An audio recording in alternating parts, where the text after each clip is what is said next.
मैं सुखवीर सिंह चाहर, निर्देशक Tagore public school Rajgarh. वैश्विक महामारी की वजह से हमें ऑनलाइन क्लासें बच्चों को उपलब्ध करवानी पड़ रही है। इस ऑनलाइन क्लासें के लिए आप लोगों का सहयोग बहुत ज़रूरी है। इसलिए मैं आप सभी से रिक्वेस्ट करता हूं कि बच्चों को थोड़ा टाइम दे करके इनको जो ऑनलाइन क्लासें चल रही है उसमें आप अपना सहयोग करें। धन्यवाद। Good morning students. आज हम इंग्लिश की कैलीग्राफी में जो इंग्लिश की अल्फ़ाबेट है उसके लेटर्स को सही बनाना सीखेंगे, जिससे ताकि हमारी जो राइटिंग है इंग्लिश में वो बहुत अच्छी हो जाए और हमें एक्सीलेंट, फिनोमिनल, आउटस्टैंडिंग जैसे रिमार्क्स क्लास में मिले, ताकि हम अपनी क्लास में सबसे राइटिंग में बेस्ट नजर आए। तो इसके लिए हम 1 बाय 1 हर लेटर की शेप को समझेंगे, उसकी साइज को देखेंगे। और सबसे इम्पोर्टेंट चीज, जो सबसे पहली चीज है राइटिंग के लिए, वो ये है कि प्रैक्टिस जो है वो पहले की जानी चाहिए। और प्रैक्टिस जब भी करता है आदमी तो वो थोड़ी स्लो होती है, रेगुलर जो उसकी स्पीड होती है उससे।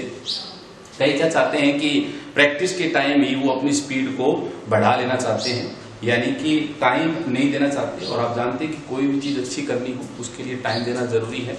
तो वही चीज हम देखेंगे। सबसे पहले आप देखेंगे कि जो इंग्लिश की कैलीग्राफी है, जो इंग्लिश के अल्फाबेट के जो लेटर्स हैं, उन्हें हम जो 4 लाइन्स की जो नोटबुक, एक जो स्पेसिफिक नोटबुक होती है, उसमें ही उनकी प्रैक्टिस की जानी चाहिए, ताकि हमें लेटर्स की बिल्कुल सही शेप और सही साइज का पता लग जाए, बिल्कुल एकदम कि इतना ही लाइन में ये लिखा जाएगा। और जब आप इस नोटबुक में इस तरह से इस 4 लाइन की नोटबुक में उन अल्फाबेट्स को बार बार लिखने की कोशिश करेंगे तो जल्द ही वो आपको अच्छे से तैयार हो जाएंगे। और फिर आप बिना किसी लाइन की नोटबुक में भी, पेज पर भी, पेपर पर भी आप उसको बहुत स्पीड से और सुंदर तरीके से और सही साइज और सही प्रोपोर्शन में लिख पाएंगे। तो चलिए शुरू करते हैं। हम सबसे पहले अपने जो कैपिटल ब्लॉक लेटर्स हैं वो सीखेंगे, उसके बाद आगे वाले जो स्मॉल ब्लॉक लेटर्स हैं वो सीखेंगे, फिर कर्सिव सीखेंगे। इस तरह से 1 बाय 1 हम सीखेंगे। तो सबसे पहले कैपिटल ब्लॉक लेटर्स।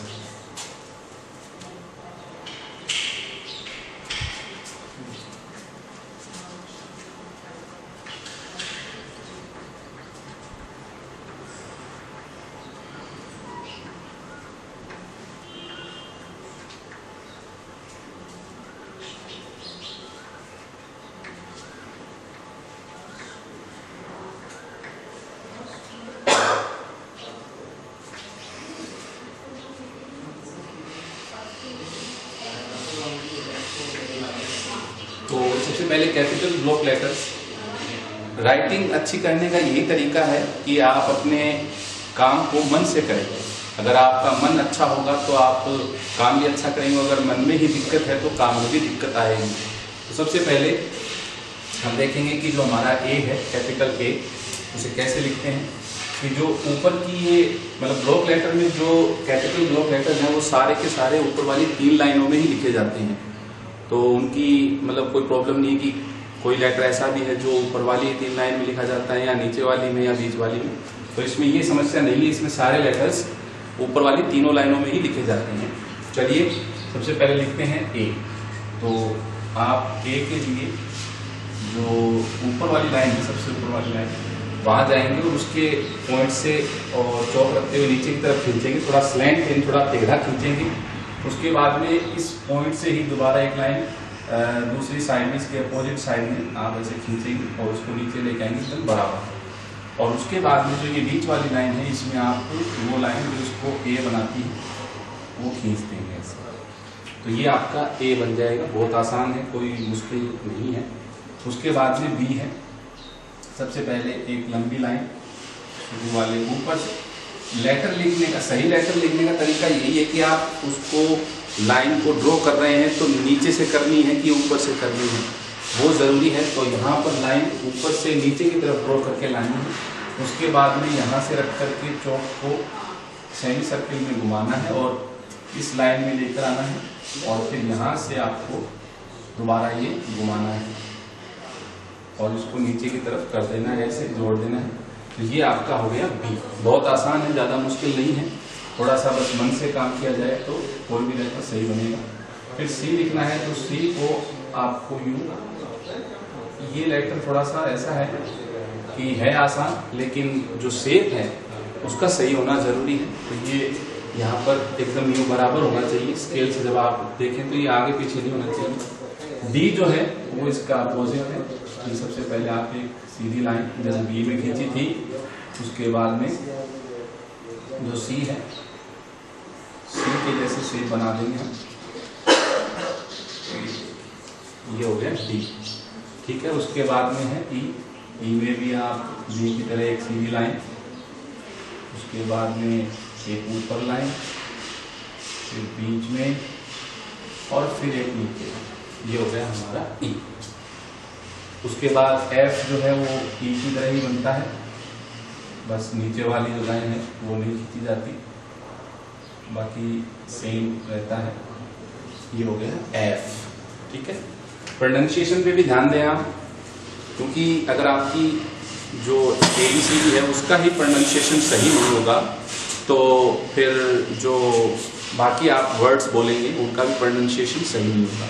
अब इसको अगर आप ए करोगे तो ये रॉन्ग है। इसे थोड़ा सा आपको राउंड शेप में बोलना चाहिए, इसको राउंड वॉइस बोलना चाहिए कि ए, न कि ए। ऐसे ही बी नहीं, बी, बी। तो ये प्रैक्टिस भी आप साथ करते हैं, जैसे A, B, C, D, E, F, इस तरह से आप बोलें इसको। उसके बाद में हमारा नेक्स्ट लेटर है G। G जो है उसके लिए पहले आपको C की तरह से बनाना पड़ेगा। उसके बाद में ज्यादा कुछ नहीं करना है, जो शेप है उसमें आपको ऐसे एक ये 7 बनाना है और ये हमारा G बन जाएगा। उसके बाद में H है। H बहुत आसान है, दोनों तरफ लाइनें खींचे, बीच में जगह हो, फिर ये बीच की लाइन खींचते। उसके बाद में I खींचेंगे, बहुत बनाएंगे। I बहुत आसान है, कोई ज्यादा नहीं है इसमें। कई लोग लाइनें खींच देते हैं, ऐसा नहीं करना है। उसके बाद में J में पहले आपको नीचे आना है और फिर तुरंत इसको घुमा देना है। और घुमाना कहां तक है, घुमाना कहां तक, ठीक है। उसके बाद में है के आएगा। के में आप यहां तक लाइन लेके आए और फिर यहां से लाइन खींचे। कई लोग इसको बीच में से भी कर देते हैं, वो भी ठीक है, लेकिन ज्यादा मिलेगा आपको ये। उसके बाद में एल, तो थोड़ा साउंड देख लेते हैं। GHIJKL,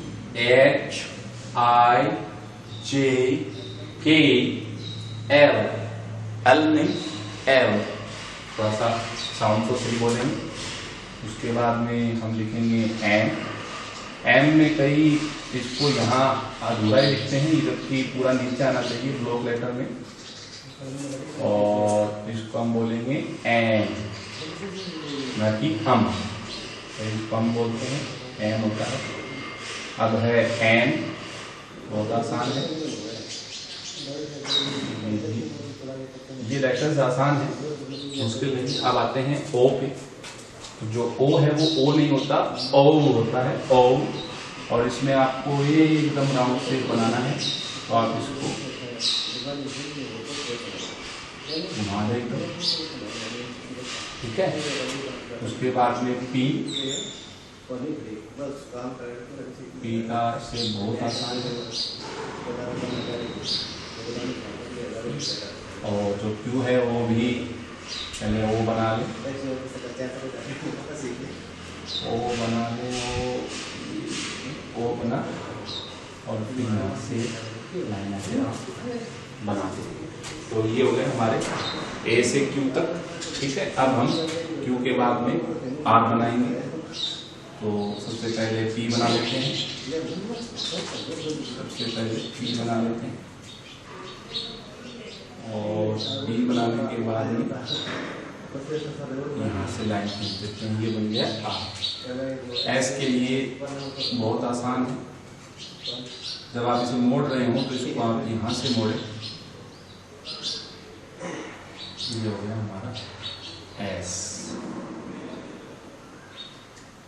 अब इसके बाद में है टी। टी के लिए पहले ऊपर वाली लाइन खींच लें और फिर इसके एकदम बीच में आप लाइन खींच लें। अब है यू। यू में आप पहले यहाँ तक इसको ऐसे यहाँ तक ले आए आधा, और फिर इधर से भी इसको आधा ला करके और मिला दें। इसके बाद में है वी। वी बहुत आसान है, जो ए लिखा था उसका उल्टा इन्वर्टेड लिखना है, इन्वर्टेड ए, उसमें बीच में लाइन नहीं लगानी है आपको। फिर है डब्ल्यू। इन्वर्टेड एन की तरह होता है लेकिन थोड़ा सा स्लैंट होता है, सीधा नहीं होता। कहीं सीधा लिख देते हैं, सीधा नहीं लिखना। और ये बोला जाता है डब्ल्यू लेकिन होता है डबल वी, ठीक है। उसके बाद में है एक्स। दोनों स्लैंट लाइन एकदम बीच में से क्रॉस करना है आपको। एक ध्यान रखना है इसके यहाँ पर ये बीच में कट होना चाहिए। और अब है वाई। ये सबसे इम्पोर्टेंट लेटर है क्योंकि इसको सब गलत बनाते हैं कि वो इसको टेढ़ा बनाते हैं ऐसा कैपिटल को, जबकि कैपिटल एक बीच में लाइन आती है इसकी। और अब है जेड। जेड को हम सी भी बोल सकते हैं, जेड और सी दोनों ही, ठीक है। तो ये हमारे कैपिटल लेटर्स हैं। इनकी शेप अगर आपने सही बना दी तो आपकी राइटिंग बिल्कुल सुंदर होगी, और मन से बनाओगे तो और भी ज्यादा सुंदर होगी। दूसरा, इसके प्रोनाउंसिएशन भी आप अच्छे से करें, ए से लेकर जेड तक। कई इसको जैसे जड जड करते हैं तो जड नहीं है, जेड होता है, जेड। ऐसे जैसे हमारे ये यू है तो उसको यू बोलते हैं, ये यू नहीं होता, यू यू, ये यू होता है, यू नहीं होता। तो इस तरह से ये ऐसे के है, के नहीं होता, खे खे। ऐसे पी नहीं होता, फी फी। तो अगर आप इनको सही लिखते हो, सही बोलते हो, तो आपकी इंग्लिश एक नेटिव जो इंग्लिश स्पीकर होता है उसकी तरह ही हो जाएगी।